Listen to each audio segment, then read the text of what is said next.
रवींद्र धंगेकर यांच्या विरोधात आता थेट मुख्यमंत्र्यांकडे तक्रार दाखल होणार आहे।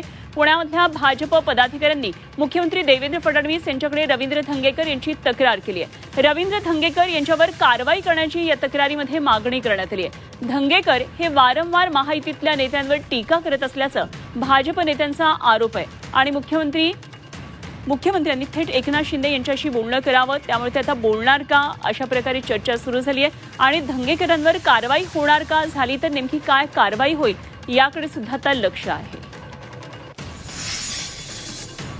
मला तशी काही सूचना किंवा नोटीस बिटीस आलेली नाही, पण मी जे बोलतोय हे काय भारतीय जनता पार्टी म्हणून बोलत नाही की ती विकृती जी भारतीय जनता पार्टीमध्ये चुकीची कामं करतात त्या लोकांच्या विरोधात मी बोलतोय आणि ही जनतेसाठी बोलतोय। हा महावीरांचं जे मंदिर आहे घाण ठेवलं गेलं ह्याच्यावर बोललो, पुण्यातली गुन्हेगारी वाढली ह्याच्यावर बोललो।